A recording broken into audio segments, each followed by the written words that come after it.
Welcome to another episode of the Crimson Mask podcast from Middle of Nowhere Entertainment. I am Austin, aka Odin's Beard. You can find me on Twitter, Instagram, and Twitch, which I haven't streamed in like 2 months. At Odin's Beard 43. And I am Izzy, and I realize it's been a while, and Austin forgot how to introduce the show. So, but I'm Izzy. I can be found on Twitter. I can be found on Facebook. I have a Twitch. I haven't figured out how to even start that. I So tried it. difficult. Well, I tried it once when I was playing Borderlands 3. I'm like, all right, I'll give this a whirl because Borderlands was having a special thing for the week with Twitch people. So He's saying weak with a A because he's weak. anyways, so I turned it on, and for like 45 minutes, I had like no viewers. I'm like, oh, okay. I don't know how to put it on Facebook. I don't know how to do YouTube. I don't know. If it were my son, he'd have it all set up. But me, no. So when I finally get on Twitch somehow, I'll let you know. But till then, I ain't got it. Oh well. And then I know it's been a couple weeks. Sorry about that. I know we had planned on taking Halloween week off, which is fine because we're all big horror nerds and shit. And we took that week off. Last week I was very under the weather. Izzy was working. It was just gonna be Shane and I. Yeah. So it is what it is. We took last week off too because I was under the weather. Shane is working or something. I don't know. I think he said he was working, yeah. He couldn't join us tonight, which sucks, but we can carry the load. Yeah, he said, go on without me. He said, okay. Yeah. He let me know a couple weeks ago, and then literally right after he told me that he couldn't be here this week, you were messaged saying that you couldn't be here last week. And I'm like, okay. I'm like, there's gonna be a week where neither of you guys can be here, and I'm gonna have to do this shit by myself. And here's the thing. I actually think I figured it out. Shane finally has come to the conclusion that being a Giants fan is not the best, so he's taking a week in mourning because his team sucks. Yeah, I can say that because I'm a Cowboys fan, and we're better than that. No, you're not. So, but that's for your football show. So, yeah, we've done that a ton. All right. Oh, so much going on. So yeah, this week's episode is gonna be a little weird. We're just gonna be kind of jumping around. We catching up on stuff that we haven't talked about. First thing I want to talk about, and Shane messaged us asking if we could plug, was the Zawa shows. So Zawa Live, I know we haven't talked, so here's the last couple weeks they've had a couple shows, and this past Saturday was the last show of the season. The shows were amazing. There was tag title matches where the roommates Bailey and Dakota went against the Academy, Tyler Pregel and Berna. And the first time that tried going down ended in no contest, I believe. Yeah, it was no contest, yeah. And they just beat the hell out of each other out of the ring and shit. And another huge chair shot. Yeah, Dakota took a chair shot to the head, and it was nasty. That ended up getting a Falls Count Anywhere, no DQ match this past Saturday in Oregon. And that match was fucking insane. At one point, Dakota put Tyler on Shane's lap, said, hold him. And I'm sitting next to Shane, and then our other friends are next to me. And Dakota comes up and Yakuza kicks him. Somehow, Dakota got his leg up that high. And and Tyler fell back onto us. Dakota pinned him on us. the ref is doing the count on my shoulder. And the only thing I could think of was I was pissed that they didn't say make sure you hold onto your beer tighter, because my beer was underneath Tyler and he had my arms pinned while he was doing it. It was fucking insane. Bailey went through a fucking table. The end of the match was fucking. I really liked the way they ended this match. Tyler hit his finisher on Dakota in the ring. They had 2 refs because was going all around, and they could be split up and everything. And then Bailey hit Berna with an RKO on the stage. They both pinned at the exact time. The refs counted at the exact same time. Ended in a no contest. They are going to be having at the beginning of the year. They're going to have a couple singles contests apparently, where one person from one team faces the other, and then the other 2 are going to face off too. And then at some point next year, they are going to have a TLC match for the tag titles. Ooh. So I'm really excited to see what goes on there. Another big news, our old friend, the bitter lunatic, the lowlife, Christian Rose dropped the title to Chiron. Congratulations to him. It was a no rope. There was 3 rounds, no rope, knockout submission only. If it didn't go to that, it went to the judges. Chiron got him to tap out at the end of the 3rd round with like 5 seconds left. Match was pretty good. That's my first experience with a no rope match. It was different. I will say Chiron is very popular with the ladies, isn't he? Because every time I see him, you just hear ladies screaming. So yeah. He's good though. He's a good wrestler. When I seen him the first time, I thought he was really good. I thought it was different because he come out and he had the loud shorts on because they were like orange, I believe, and then he was barefoot. I'm like, okay, this is different. Yeah. But then when I seen what he does, I'm like, wow, he's really good. So kudos to him. That MMA gimmick really well. And he walked by us that night, and he's like, "Hey, fan of the show." All right. So congratulations to you. Yeah. That was pretty sweet. So that's there were some other amazing matches. Conor Hopkins wrestled this week. He wrestled Bucky Collins, and that match was awesome. Those 2 are absolutely phenomenal. Judd the Janitor's been wrestling the last couple shows. Always a great time to see Judd. Mm-hmm. Mr. Havens is on a roll, and we'll see where that leads him. I love that guy. Havens is awesome, dude. I love that guy. I got a Havens mug now. He got mad at me. I couldn't buy one when we were at the Rock Falls show, and I'm like, dude, I have to use my money for beverages. And I'm like, I'll get one from you in Oregon. So I walked up, I'm like, hey, and I held up my money, and he goes, oh shit, you actually are. I'm like, yeah, dude, I want that mug. He goes, have coffee with me every morning. Yeah, my son likes to give him shit when he sees him at the show. It's awesome.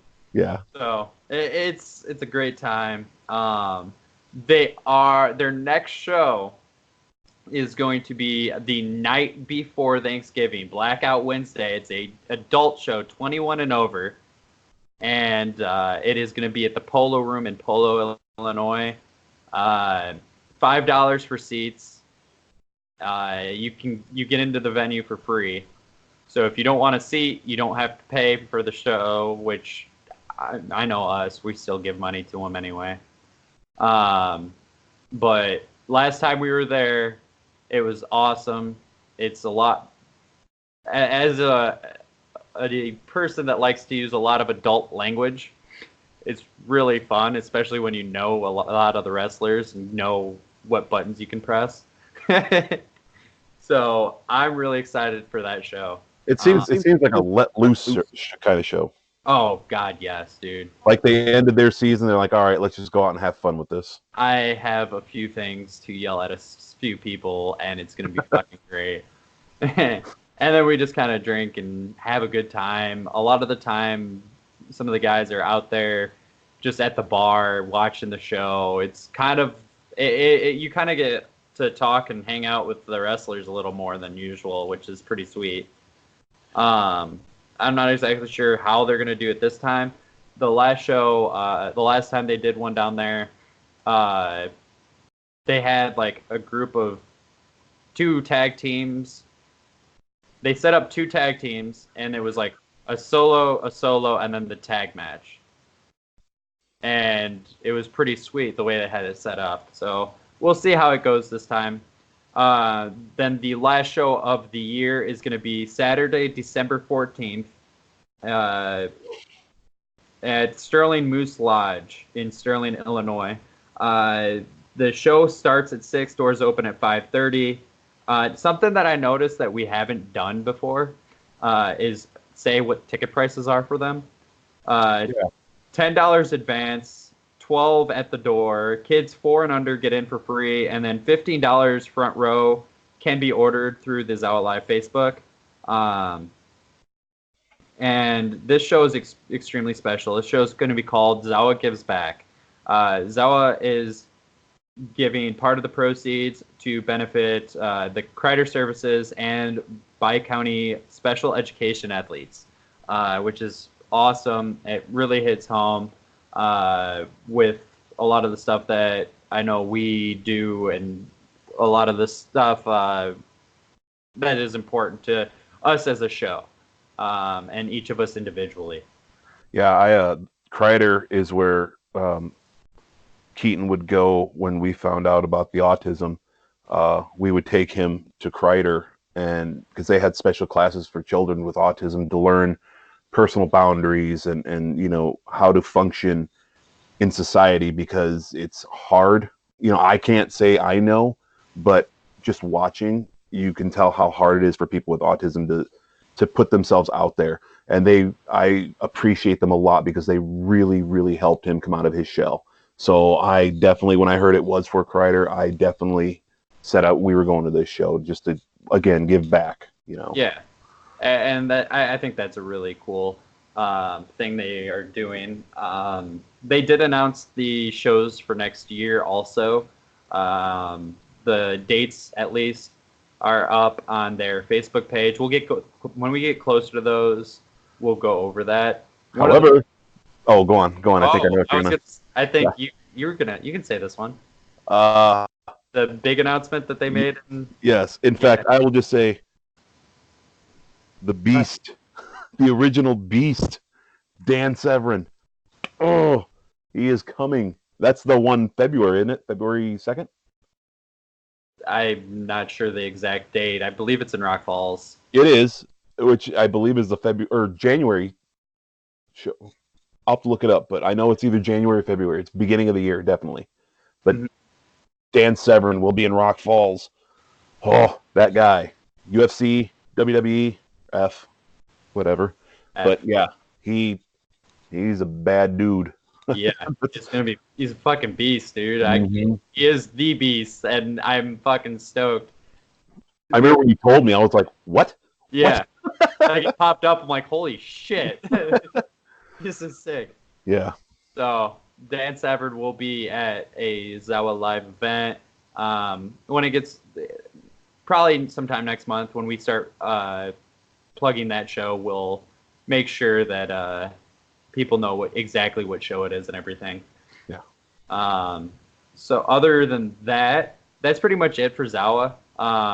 They've had a great season. This season, I know Shane's plugged it a couple times. If you guys like watching indie wrestling, IWTV, the IWTV app, Zawa Live is on there. So all the shows get put up there. Zeke puts them up literally like the next day, if it's not the next day, it's like the day after the show. He gets his commentary put in there, and They put the show right on up there for everybody to watch on IWTV. It also has a ton of other indie wrestling shows. I know Friday night when I was sick, I fell asleep watching St. Louis Anarchy, watching Christian Rose down there, and Cole Radrick. So definitely IWTV. If you guys can't make the shows, it's worth the little bit of money for the streaming service to be able to watch tons of different wrestling. Well, and not only that, but like they'll get to see wrestlers that may just roll through here, you know, through Zawa or anything like that. So you get to know who they are. So when you hear they're coming, you can be like, I like that dude, I'm coming, or girl. Yeah, exactly. Freelance is a big one out of Chicago, and there's a lot of people that wrestle at Freelance that have wrestled for Zawa or do wrestle for Zawa, and I was watching that one fucking Saturday morning before I went. So it's a really cool app, and you can watch the Zawa shows if you can't make them. Watch old Zawa shows if you haven't been to one or haven't been to before. See what it's all about. And this season was it was a great season, and I'm excited. There's something different going on with Zawa Live. There's a buzz, I guess, in the air for them. I know. One last thing on it. So Saturday, I looked on Twitter, and Zeke tweeted that they had to go rent more chairs because they had that many people coming. There was standing room only on fucking Saturday. That show that I went to with you guys the week before. Yeah. That was really packed. Yeah. You know? That show was nuts, dude. That was crazy. And it's getting really big, dude. Like, people around here, if you might be entertained by wrestling, if you don't know, if you have no fucking clue but nothing else to do on a Saturday, go to a show. You're gonna have a fun time. Yeah, that's it. Literally. I mean, they sell food there, drinks. You know, just get a show in and say hi to us. I've had friends that I randomly have gone to shows and shit, and they're like, yeah, I had a really fun time. And it's just a one-off, like every now and then kind of thing. There was a guy, I was working the other day, and I was walking, and he stopped me, and he's like, I see you at the Zawa shows all, past few times. I'm like, oh yeah. You know, so I mean, it's fun, and it's family friendly. You don't have to worry about, them cussing in front of your kids or anything like that, just. Yeah, that's just the fans. Yeah. Yeah, exactly. All right. So I know I don't want to talk too much about this because I know Shane wants to also. A few weeks back, Shane and I and two of our other friends, Dayton and Liz, went down to LaSalle, Illinois for Dreamwave Dream On. That was the show we talked to Rose about it quite a bit. I'm just going to kind of give a couple bullet points that kind of were like, holy shit kind of things for me. To kick off the show, our buddy Rose came out, was giving a really good promo. Brubaker and two other guys came out, and I've known about Brubaker. I haven't been able to see him wrestle before, but they came out. They surrounded the ring after talking for a little bit, and Matt Cage came out to save Rose, and it was pretty sweet. Like, Matt got a huge ovation. Matt's back wrestling a little bit here and there, and if you haven't seen Matt Cage, and I know we talked about it on the interview episode with Rose, those two are phenomenal together as enemies or as teammates. And they challenged Brubaker and Hades to a match, and they're like, no, we're not wrestling you guys tonight. The lights go off. This music hits, and I'm like, I know this fucking music. And all of a sudden, the screen pops up. Fucking Mustafa Ali comes out, who helped build Dreamwave, helped run Dreamwave's Academy when they were going full go and everything. And that pop was deafening in that place, dude. No one was listening. You sent me the video, and I mean, you could hear it. I was like, holy cow. It was crazy. Instantly, everybody on their feet. Yeah, He was the guest GM. Obviously, WWE wouldn't let him wrestle. Right. But he's the guest GM, and he made that tag match happen. Other things that were pretty fucking sweet to be able to see. Got to see fucking Ziggy Dice, outlandish one, versus Danhausen. That match was awesome. Those two, I don't know if you know who either of them are. It's been a while since I've seen Ziggy. He used to wrestle at Funky Monkey every now and again. And this is the first time I've seen Danhausen wrestle live, and he's phenomenal. He's like the goth Pee Wee Herman. Really, like that's the way he kind of reminds me of. And then I didn't know he did this, but he does the tequila thing on the side, on the apron, and he jumps over and he's kicking them and he's dancing and shit, and it's fucking hysterical. That's awesome. And halfway through the match, they go down. They're starting to go down the entrance ramp, or down towards the entrance area, and like there's some people yelling at the ref to do a 10 count and shit, and he doesn't give a fuck. And we're like, okay, what's going on? And Ziggy proposes to his girlfriend in the middle of a show, and it was fucking awesome. She said yes, obviously. And then they get back in the ring, do a few more things. Ziggy picks up the win and gets a W and gets a fiance. So congratulations to you, Ziggy. That was pretty fucking sweet, dude. Would have sucked if he would have lost. Yeah. I thought they were going to have to for a second. I was dying. That was pretty fucking sweet. And that was probably the match that was set that I was like super excited for, Ziggy and Danhausen. Got to see Hammerstone wrestle. That was pretty awesome. If anybody watches MLW, Hammerstone's a fucking monster. He's gonna be. He's the top. He's one of the top guys in MLW. He's gonna end up being one of the top guys, and more than likely, like either Impact or AEW. His style kind of fits them more, I think, than like NXT, WWE would. So we'll see about how that goes. There were a lot of other really good matches on there. The tag match at the end, the finale, was really fucking good. And I was obviously they thought it was going to be a one-off. They kept teasing throughout the night, like, "Do you guys think we should have another?" and everything. Obviously, everyone's screaming yes. Well, Rose and Matt pick up the win versus Brubaker and Hades, and they hug and everything in the middle of the ring, and very emotional and everything.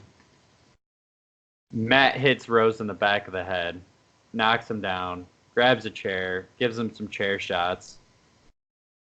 So they're going to have a second. And as we're driving home, I messaged Rose, and Shane already messaged him, was like, "Dude, the show was amazing," and all this stuff.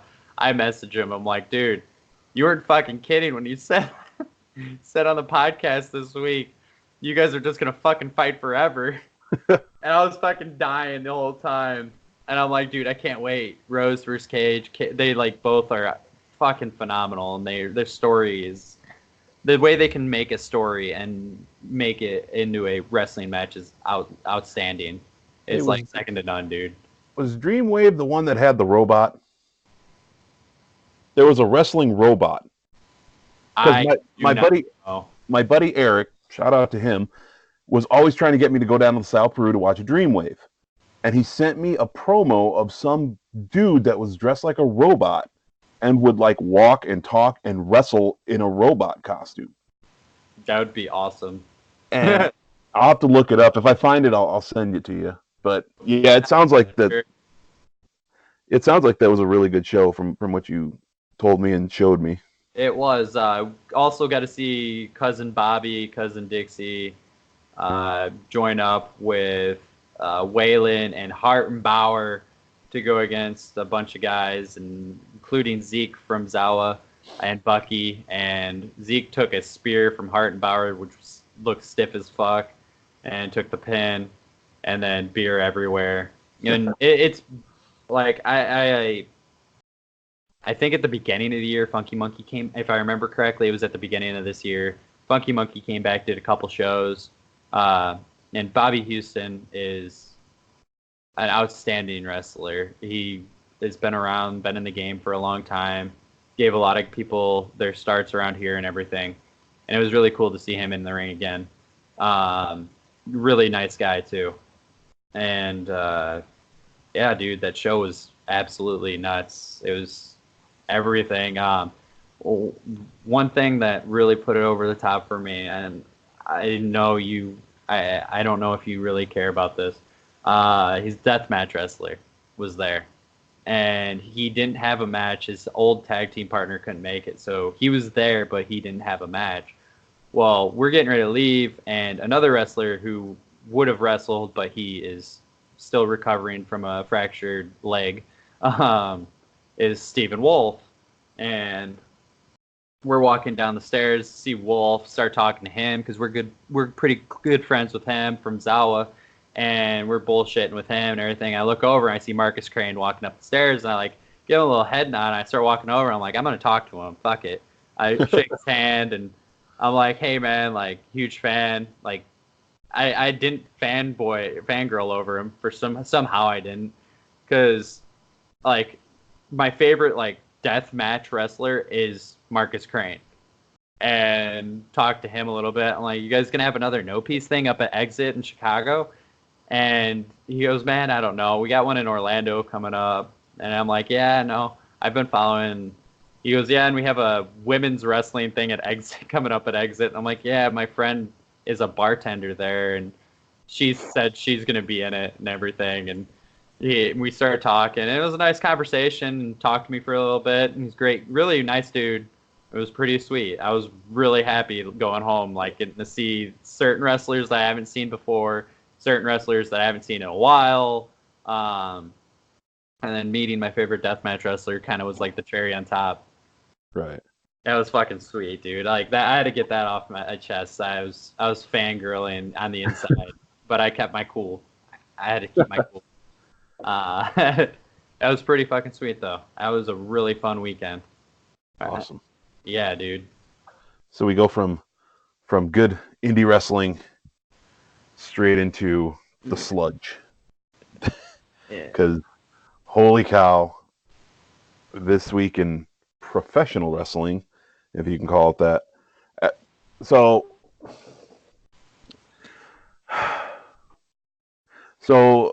I'm just going to bullet point some of the Raw things. The opening match was a women's tag match. It was Charlotte and Becky versus the Kabuki Warriors, and it was actually a really good match for the talent they had in there. It better be. Baszler interfered, which cost Becky and Charlotte the match. Asuka pinned Becky, so I'm wondering if maybe they might have them kind of feud, because really, who do you have left for Becky to fight, honestly?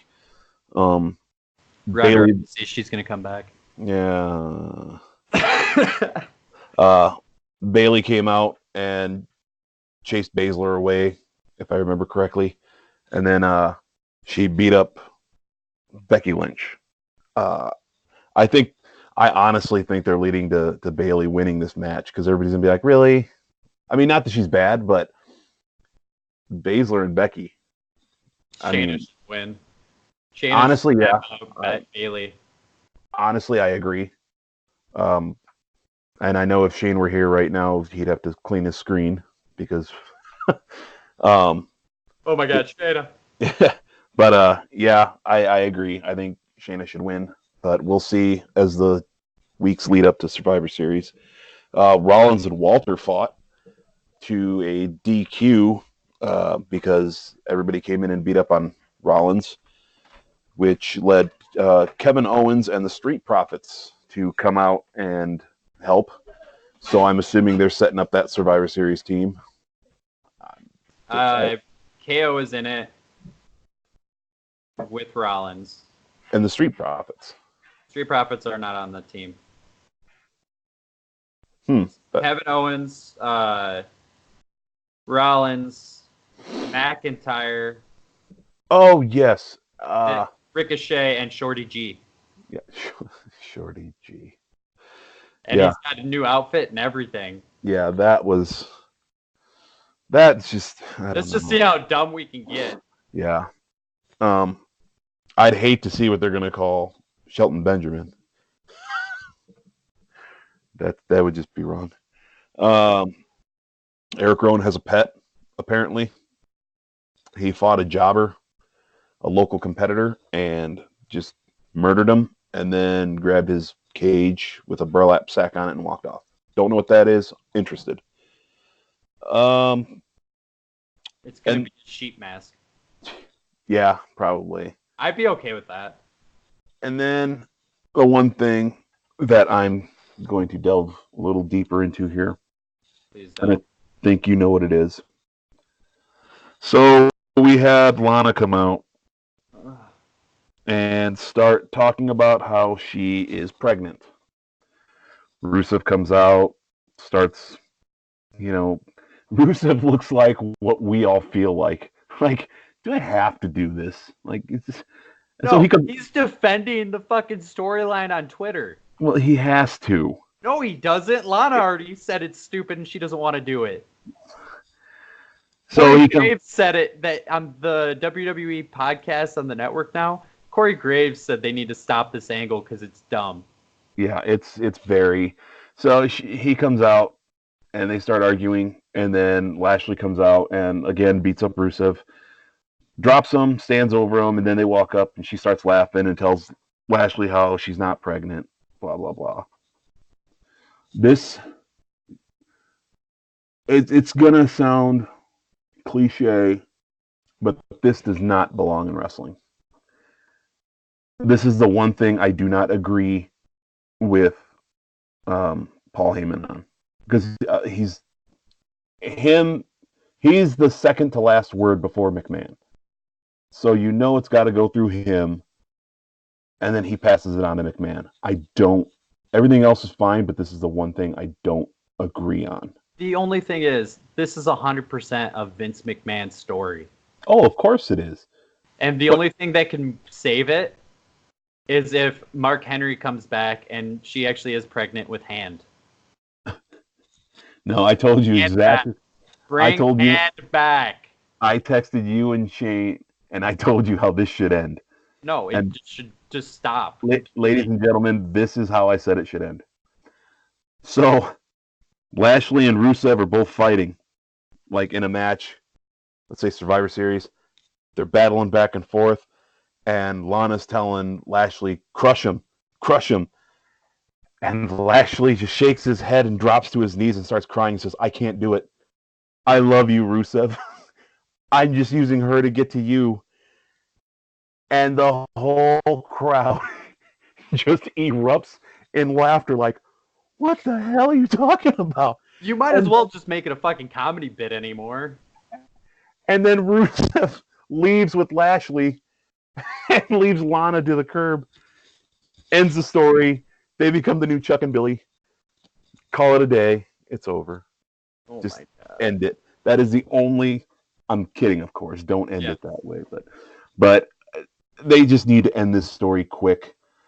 This goes up there with garbage like Katie Vick, Booker T not Booker T, Triple H being racist to Booker T during their WrestleMania feud.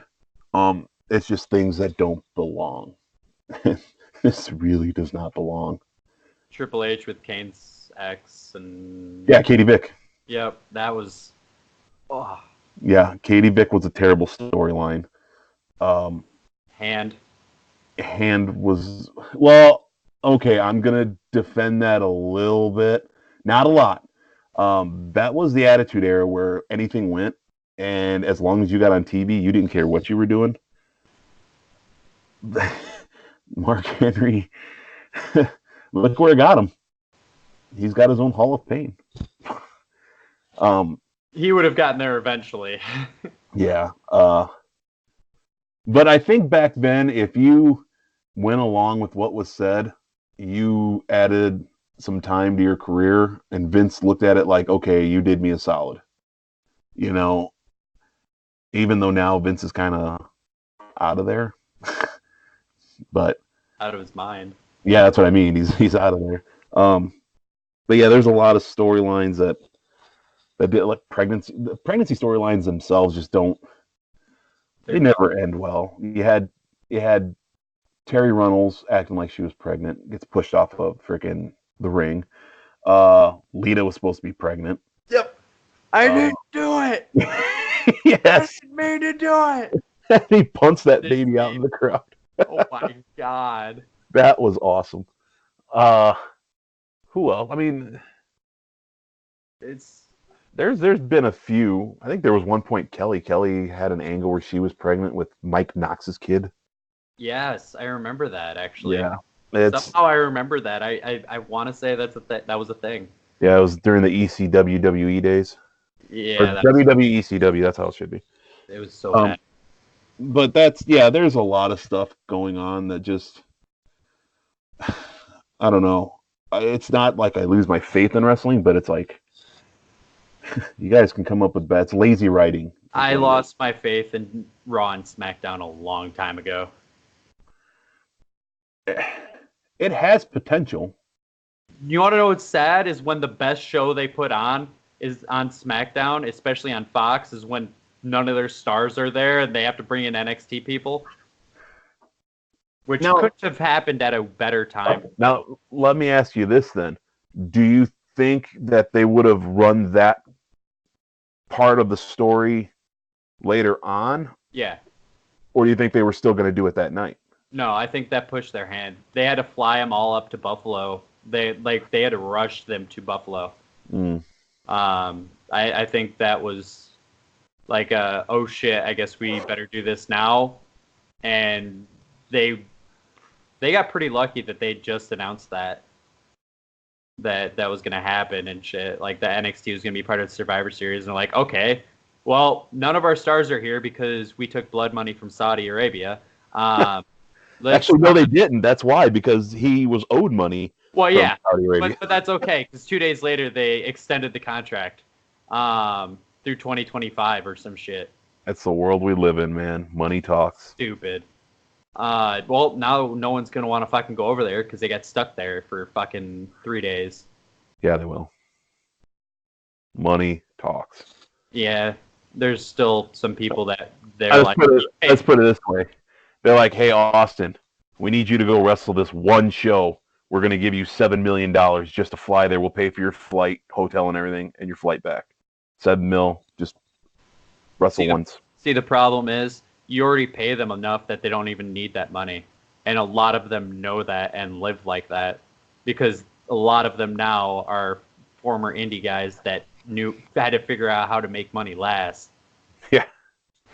So now they're just gonna be like, yeah, I'm not going over there. I'm gonna hang out here and chill with like Sammy and Alistair, who they can't put over there because of all his tattoos. They don't want to make him pissed off. So what's your take on that? The first women's match, like not the match itself, but just the meaning behind it. I think it's awesome for them to be able to do that is really cool. I feel like they could have picked someone better than Nattie because I hate Nattie. The thing that there might be people, I don't know, I didn't really see many people say stuff like who gives a crap and all that kind of shit. Right. It's not that big of a deal. I didn't see many of that, but I know there's people out there thinking it. I know it's probably on Twitter somewhere, people saying that. And if you watch both of them walk down to the ring, you see bottles of water being thrown at them and missing. Yeah. But just for being there, they had water thrown at them. And that shows like that is a very important thing. And then you had interviews that they showed, I believe, on the Monday afterwards, of little girls talking about how they're such an inspiration and all this stuff like that. And I'm like, that's awesome. Like that's why you want to do that. Right. And I think that's an amazing moment. The hug in the ring and everything, that was awesome. Like I really thought that was pretty awesome that they were able to do that. But again, Nattie sucks, so they should have subbed her out. What is your deal with her? I'm not saying she's the greatest, but what can you pinpoint is your exact hatred of her? She doesn't sell at all. Watch one of her matches now. You're not going to be able to unsee it. She'll get kicked in the leg a bunch of times, or she'll get worked on one limb, and she'll sell it for like 5 seconds, and then next thing you know, she's walking fine. After the match, she pops right fucking up. If she wins, she pops right up and is like, yeah, I didn't just go through a 10-minute match. Yay. Did you see where this last time where she supposedly hurt her leg? She was gripping, I believe it was her right leg. And then the next time they showed her, she had her left leg taped up. Yeah. She was limping on the wrong leg. It's like, dude, come on now. Like, you're supposed to be like the vet and all this shit. Like, you have wrestling in your blood. You've been around wrestling literally your entire life. And literally the simplest thing you're fucking up. All right, then let's go to the other end of that spectrum. Who do you think is the best seller? Like, doesn't overdo it, but does enough to where you're like, man, if you didn't know any better, you'd think she was really hurt. Like, not even in WWE, just all across the board. Well, it was going to be in WWE. Okay. I'd probably say Shayna Baszler. Dude, she's got some wicked moves, too. Yeah, but, like, she had matches with Mia Yim, and the matches with Kairi Sane. Like, she was selling, like, Kairi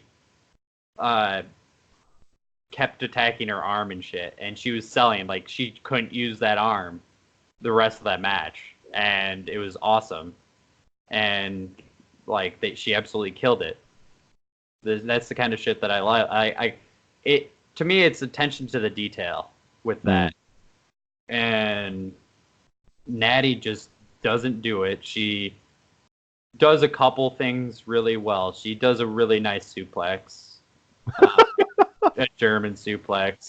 Like, I guess that's like literally it. I don't even like her sharpshooter. I don't either. I don't like it. She really doesn't have much of a personality. I kind of wish Tyson Kidd didn't get hurt. Oh, I really wish he didn't get hurt. I think outstanding. I think him and Cesaro as a tag team was just so good. Oh yeah. And then even him just on his own, because he first came in with Davey Jr., right? David Hart Smith. Maybe. They were a tag team. Yeah, because they were the new Hart Foundation or something. Davey Boy's wrestling at MLW now. Yeah, I seen that. And well, that's because they let him go. Yeah. And it's like, dude, you. Well, he's part of the new Hart Foundation with Teddy, and it's Teddy, Brian Pillman Jr., and Davey Boy Smith Jr. Dude, that's awesome. Dude, it's lit. And Brian Pillman Jr., if you haven't, watch his shit. I have. I so wish he would have stuck in AEW, because he was in that Battle Royal, right? They brought in a few people from MLW. Mm-hmm. He has a contract with MLW. It was like a one-off thing. Okay, I thought maybe he was. Yeah, it could be. I really hope he shows up. I really do hope. I will get into AEW here in a minute. Yeah, but all in all, going back to WWE, I think TakeOver is going to again steal the show. War Games just looks, because they've announced the women's War Games, and I'm pretty sure I do not want to be around Shane during that match. Rhea Ripley and Shayna Baszler are in the same match. That's not going to be good for anyone around them. They're going to need a fucking. They're going to have to be. It's going to be like the Gallagher show. You got to put on the plastic. Yeah. Maybe I don't want to invite Shane over to. There's some adult humor for you guys. Because I do work 6 to 3 that Saturday, so I'm off, and then I'm off Sunday for Survivor Series. So I mean, maybe we can get together and I don't know, but definitely Survivor Series my house. Anyways, but yeah, I think Takeover's gonna steal the show, and I think there's gonna be a couple good matches in Survivor Series, but time will tell. That's all I got to say about that. Yep. So you're going AEW now. Yes. AEW happened. No, so obviously Full Gear just happened. The big stuff coming out of Full Gear is Cody lost to Jericho and can never challenge for the AEW World Heavyweight Championship. And why was that? The loss was because he was in the Lion Tamer, not the Walls of Jericho. That was a full-on Lion Tamer. Yep, knee to the back and everything. It was fucking gorgeous. I was so happy. And MJF threw in the towel. And got at the ring, was crying. Sorry, I had to. I want to make sure you can wrestle, period. All this stuff. Finally, Cody gets up, goes to shake his hand and tell him it's okay. He understands. And MJF kicks him in the balls. And we finally have they fucking finally did it, and it was perfect, and they drug it out long enough to where everyone's like, they drug it out long enough to where people are like, okay, maybe they're just going to have MJF kind of be like that asshole face, that narcissistic face along with Cody.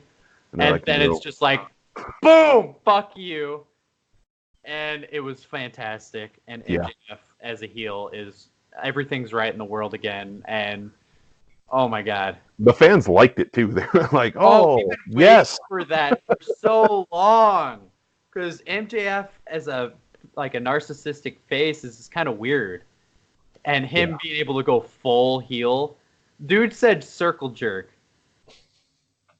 on national TV the other day, on yesterday. Fuck.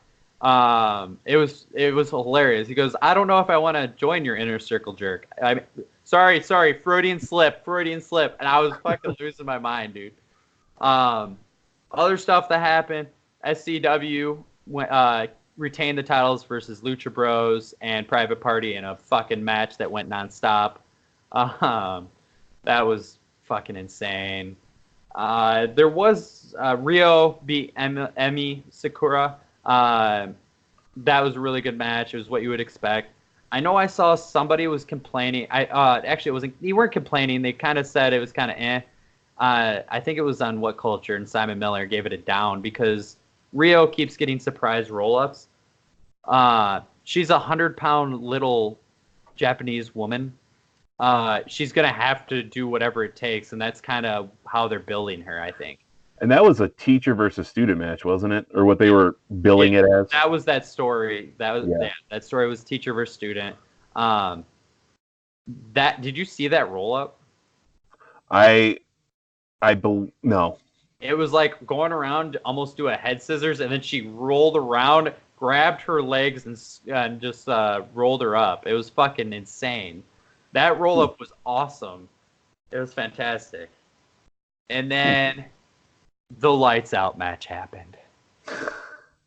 And holy shit, I'm excited for future Lights Out matches because there is a certain one that I know of that somebody wants to do.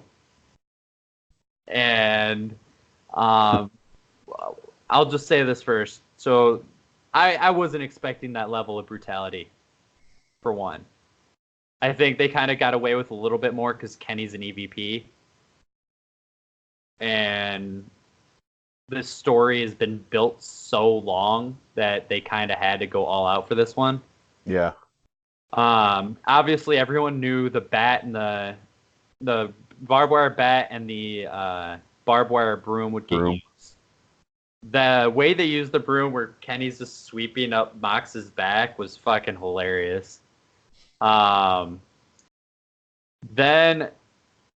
he brings out a little sheet full of stuff, and And they're like, oh, we don't know. It could be anything in that bag, but we kind of think we know what it is. And then it isn't that at all. It's not tacks. It's fucking broken glass from the table. From the table that Kenny got paradigm shift through in the first episode, I believe, right? Yeah, because that was the first episode of Dynamite. Which, by the way, is a sweet name for a finisher. Paradigm shift? Yeah. Oh, God, yeah. And then he got him into a Boston Crab, and he had to... No, it was a sharpshooter, wasn't it? Sharpshooter, yep. Sharpshooter. And he had to crawl through the grass to be able to get to the ropes to pull himself up to break the hold, because there's no DQ, obviously. But he was like... He used the ropes to, like, pull himself up. Like leverage. Powered Kenny to let go of his legs, pretty much. It was awesome. Fucking... Oh, my God, dude. That match was something else. And then Kenny's yelling at the Bucks and Hangman, bring it out. The fuck's he bringing out? And next thing you know, there's basically a barbed wire trampoline next to the stage, and Mox suplexes them both into it. And I never in a million years imagined Kenny doing something like that. Mox, yeah. Yeah, I've seen that before, like old school CZW shit, dude. But holy hell, dude, like it took him a few minutes to get him out, which as a deathmatch fan, you expect. And then next thing you know, he's getting V-triggered through the fucking stage. The ring's getting torn apart. Paradigm shift to the board. To the board. And Mox picks up the victory. There was just so much in that match, and it was insane. And I was really happy with it as a fan of death matches. I still really want to see them go one-on-one in a regular match, because I think that could be magical. That being said, I do like how they might have lights out matches going forward on pay-per-views or on Dark or something. And one of the matches, the match that I was saying that I know somebody wants one with Mox, is Jimmy Havoc. I saw an interview where they asked him what his dream AEW match is right now, and he said a barbed wire rope match with Mox. And I want to see that very badly. That'd be silly. That would get crazy. and especially with those two, like, holy shit. But he's like, I don't think Tony Khan would go for that. And then I watched this weekend. I'm like, okay, I think Tony Khan might go with it. And it was just, all the shit was just gnarly as hell, dude. That match reminded me of Ciampa Gargano street fight, just turned up to 11. Yeah, it was like, you could see, like, I wonder if Kenny, I don't know this much about Kenny, if he follows like hardcore matches like that. I know in Japan that's a huge thing too, is death matches and stuff. So at one point I'm just sitting there, I'm like, where are the fucking light tubes? Because that's all they're fucking missing right now. And then they brought out the floating board. Holy shit! And I'm just waiting, seeing how far they're gonna push it. And I bet Mox was looking at Omega like, "Do you trust me? Do you trust me?" I want to know if like Kenny came up to Mox and was like, "Hey, I have an idea," and I'm sure I know you'll do it. And Kenny's like, "I'll fucking go with it. Let's do it." Yeah. I want to know I really want to know who came up with what spots and came up with what, because that's fucking awesome.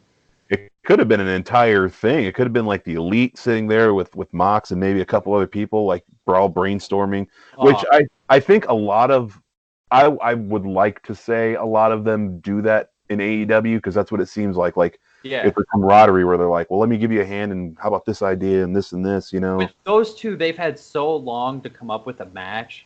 Oh, yeah. And with Mox's background in CZW and in death matches and stuff, and then just Kenny's time in Japan, you know, watching that stuff, you know, and studying. And I'm sure he's done some hardcore stuff. I know DDT does some crazy and different things. So that's where he wrestled blow up doll and a 9-year-old girl. So it Yeah, Cornette talked about that.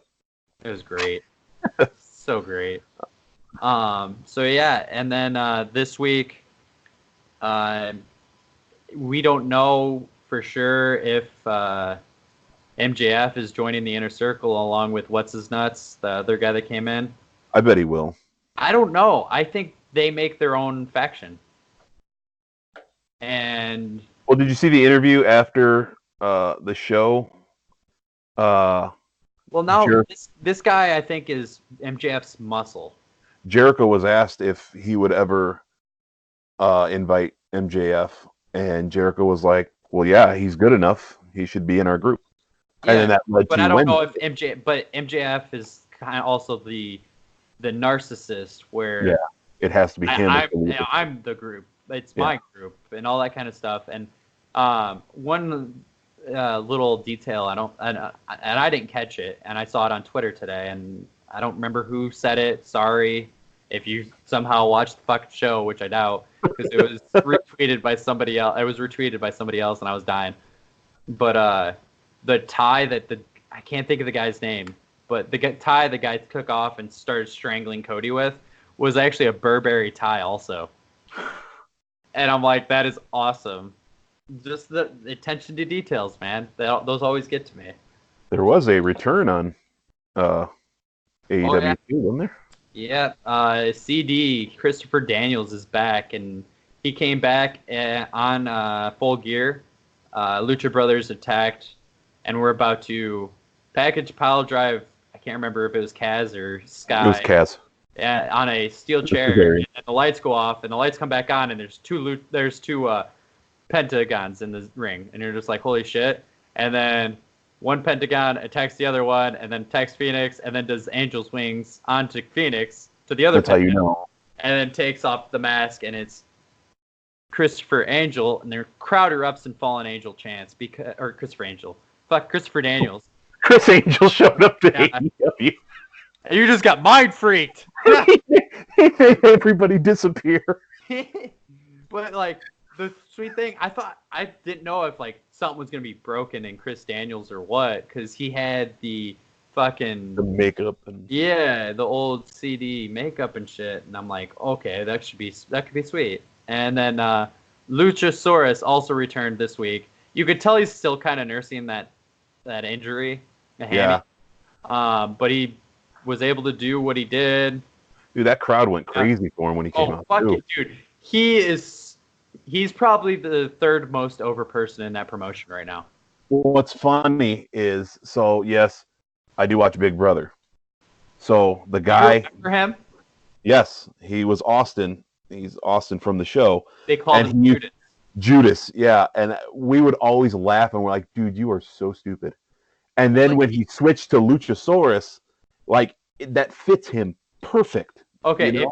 if you haven't yet, go on Talk is Jericho and listen to his interview with Luchasaurus. Because they talk about their time his time in the Big Brother house, and he goes, "Dude, I fucking hated everything." And he's like, "I went in. I'm like, you know what? Fuck it. I'm gonna play the villain. I'm gonna play the bad guy. I'm gonna play the heel." And that's funny because it's funny because when he got evicted, little side note, when he got evicted from the house, the person that he was kind of aligned with in a group, she evicted him. Yeah, and he had to walk out on stage barefoot. Oh, did he? Yeah, he talked about it, and I was fucking dying. I'm like, that's fucking great. But dude, I really think the most over people in AEW is Cody, Darby Allin, and Luchasaurus, and those are the three most over single people in AEW right now, and they really need to do some good things with Luchasaurus when he can fully go. Yeah. Don't rush him just cause. Like, that was okay. Have him be out in the ring for Marco and Jungle Boy. Well, and I think they've also learned, like Cody's learned from being in WWE, if you rush too much, it ruins everything. So just kind of, like you said, be out there, non-wrestling role, just a support role for now. He can do a couple, like, he was still nursing, but he can still do that tail whip leg kick that he likes to do. He can still choke slam people. Right. And shit. did enough, but it was really good. And then one last thing with AEW next week, we are getting Darby Allin versus Jon Moxley, and that match should be pretty good. We got an argument yesterday about this. Wasn't an argument. Yeah, it was because I have the text. I have the text. I said I'm not insulting them. What I'm saying, because okay, they think all they can do is brawl. No. Izzy and Shane says all they can do is no. What I said. Okay. So you go. Where was it? Basically, you said what the match was. And I had said shenanigans will ensue. Where is it?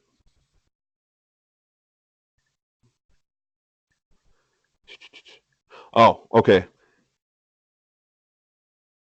Shane said, sure, well, no way those two have a full wrestling match. You said, surprise, two wrestlers will have a wrestling match. Shocking. No, he said, I'm actually surprised those two are going to have a wrestling match. And yeah, that was before, and then But right here, I go, well, wrestling, because he goes, they don't have normal wrestling matches without someone going down, LOL. I said, well, wrestling, with those two, a fight, yeah. And you go, yeah, okay, Mox had some amazing matches in NJPW, and Darby has had some great ones in Defy. But do a couple hardcore things, and you think they can't wrestle. Now, here's what I said. I wasn't insulting them. I was just saying those two personalities will brawl. And then Shane said, especially in AEW, I completely agree with Izzy. The storyline they're doing with Mox, they will. And I don't want to admit Shane's right, and that's why I didn't say that. But now it's on video. They are going to end up brawling. The storyline with Mox really reminds me. So, early Progress Wrestling in the UK days, Jimmy Havoc was getting built up, was the face, and ended up turning heel because the whole story was they kept putting him in death matches and hardcore matches because he was good at it and everything, obviously. And he didn't give a shit, really. But the whole story was that he wasn't getting his proper shot to actually wrestle and wrestle for the title because they just kept putting him in death matches. So he just kind of fucking lost it and started attacking everybody and ended up taking an axe out and taking an axe to Will Ospreay and played it off. And he was about to cut off his ear with a knife and all this shit. And he's like, I'll show you fucking crazy. And I really, this story with Mox and the unsanctionable and all that stuff really reminds me of that. And I'd be 100% okay with that if that's the route they're going. And eventually just letting them wrestle. But like, my thing is, guys like Darby who do a lot more crazier stuff, and Jimmy and Mox, Joey Janela, they can wrestle. Joey fucking proved it a couple weeks ago in his Kenny. I never said they couldn't. Yeah, the other one. Just saying, our other co-host that isn't here always says shit and talks shit about it, and I think he knows because he pisses me off. Well, the thing is, I'm not a huge fan of that kind of wrestling. There are times where it's called for, storyline wise. Well, that's fine, but these guys can also legitimately wrestle. Like, and I wasn't saying they couldn't. Well, no, the other one. I know, but I'm just defending myself. Fight with him right now, but because he talks about it, and then he's like, "Oh, Jimmy Havoc can't wrestle" and all this shit. And I'm like, dude, he trained with Zack Sabre Jr. and then he talks shit about Zack Sabre Jr. I'm like, okay, pick one, technical or fucking fighter. Sabre Jr. is a good wrestler, though. Oh, Zack Sabre Jr. He's a really good wrestler.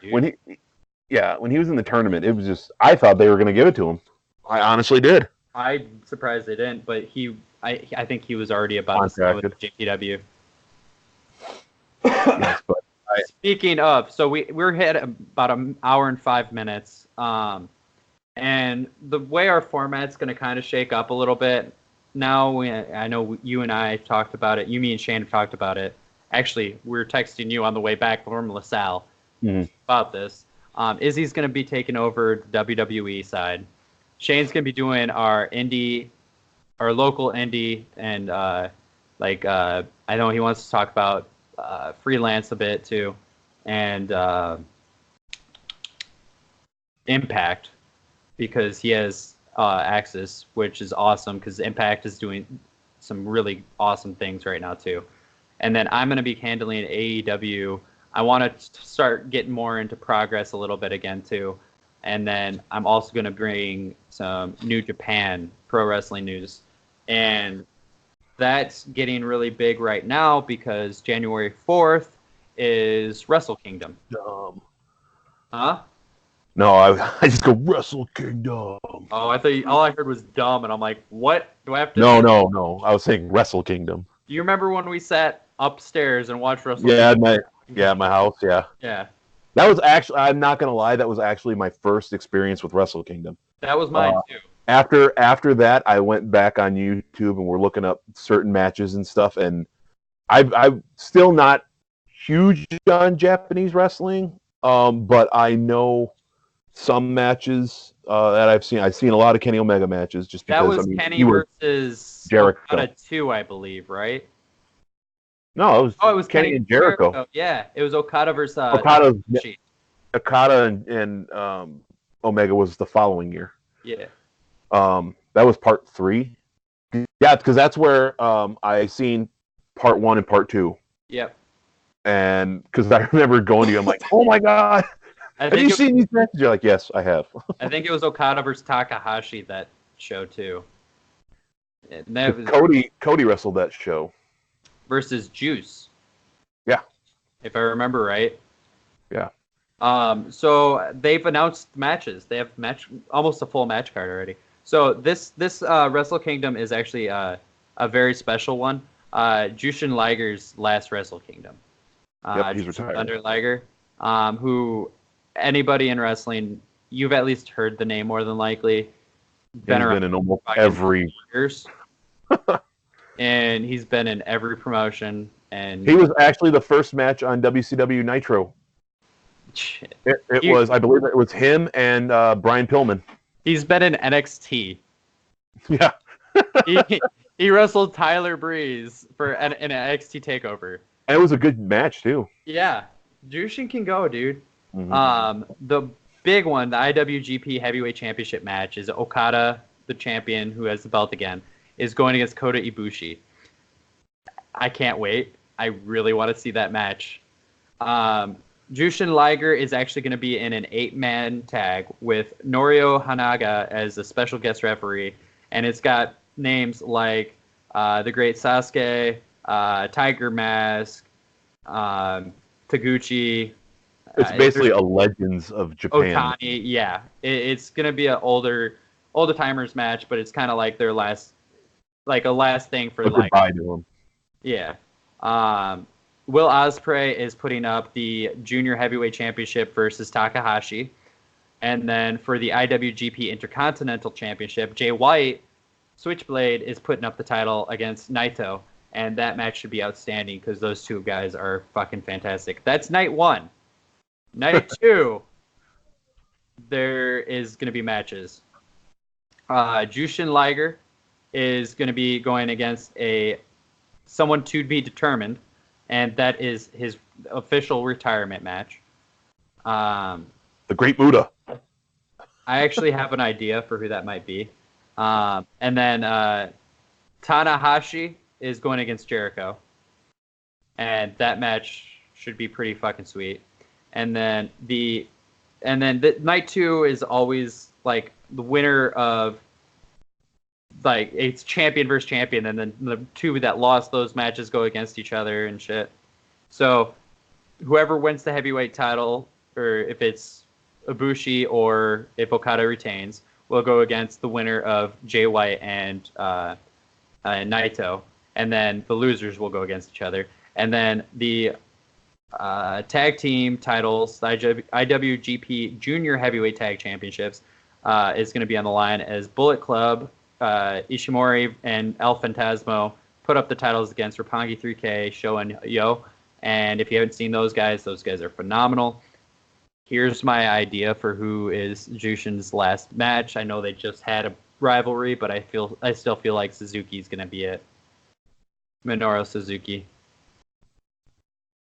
And I would be okay with that. Minoru would go down. Suzuki would go down for him. Let Thunder Liger go out on a win.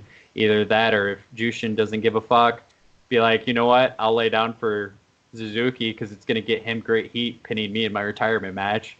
Right. Like, because he's always been one to like help out. If he has to take the fall, he'll take the fall. Yeah. You've never heard of him using politics to further himself, really. Yeah. So it is what it is. So they already have a really, really solid card going so far. There's going to be more matches added. You remember sitting there for fucking 6 hours watching wrestling with me that one day. Yeah. I thought it was going to be a normal, couple hours. No, this is their WrestleMania. Holy cow. This is their WrestleMania, and it gets fucking crazy. I think I was about ready to order pizza. Freaking get some dinner. Yeah. And it was like 2 p.m, wasn't it? I think that's when we started it, roughly. Yeah. Fucking I didn't leave your house until like 8:30. Yeah. So I'm gonna try to keep an eye on it. It's a little bit more difficult than normal because they're not really on TV here. Yeah. It's like recordings and shit, and it's on. I think it on Axis for a little bit. And otherwise, you'd have to buy a pass because I think that's what we did. You got the Wrestle Kingdom pass or something. I got the for the trial or.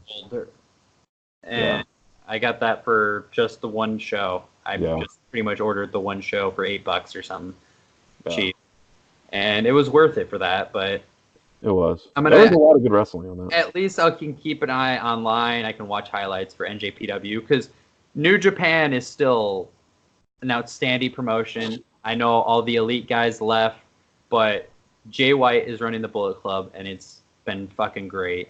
Naito's still there. Okada's still there. You've got fucking Suzuki Gun. You've got Juice Robinson. I just mixed his two names. Old CJ Parker. So they've got phenomenal talent over in Japan. Obviously, people keep fucking coming over, getting taken by WWE and AEW. They're going to have great talent over there. That's where Kenta is there now. And I was going to say. Yep, I knew exactly where you're going. He's part of Bullet Club now with Jay White, with El Fantasmo. Everybody's over there, dude. It's a fucking intense show over there. And I'm going to try to keep more of an eye on that and be able to give updates on what's going on.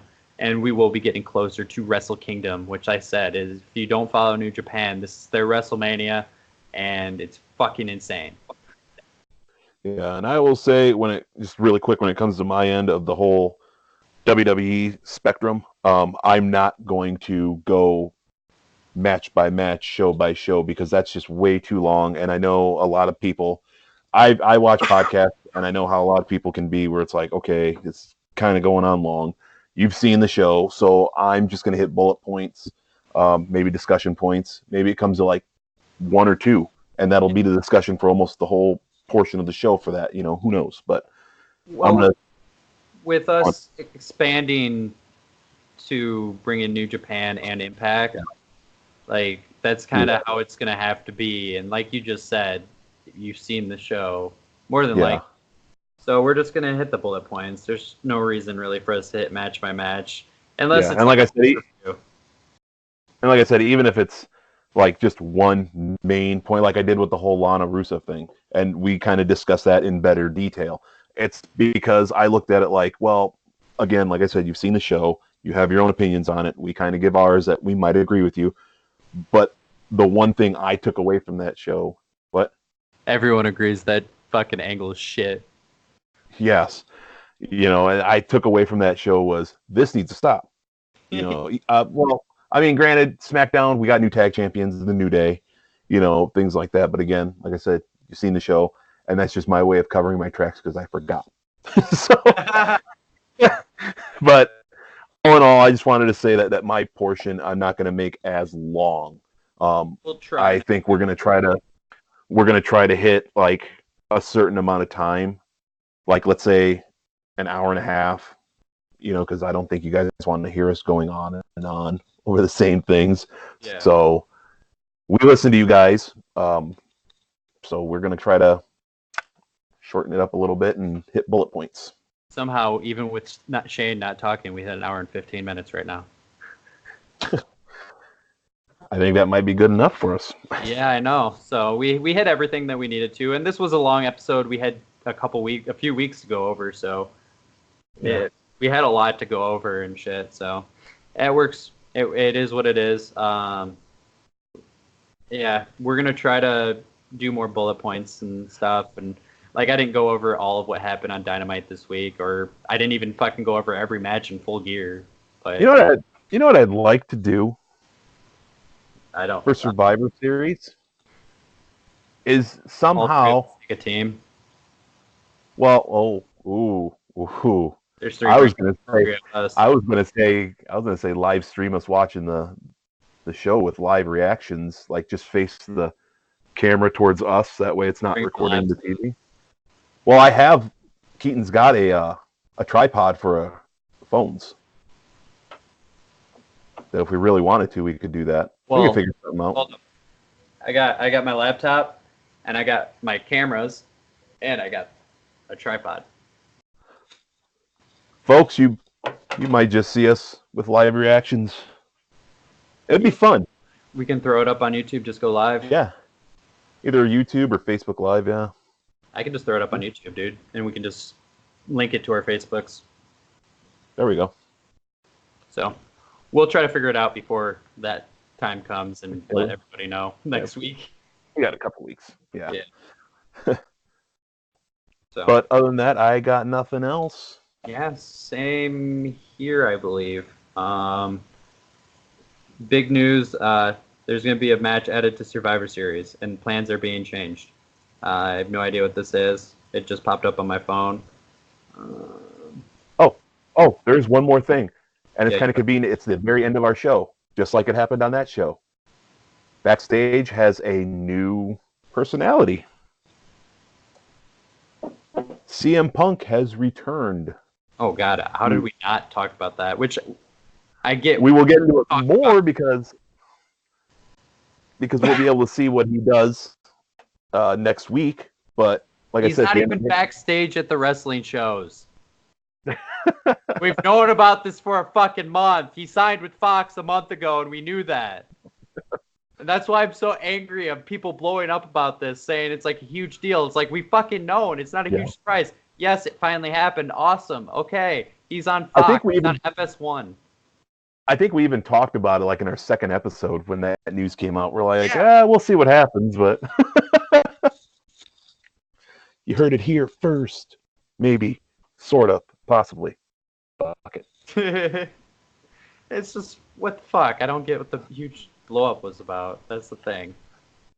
Next week, we're going to find out what the scores are because have we agreed that the winner gets dinner from the two losers? Yeah. Or the person with the lowest score?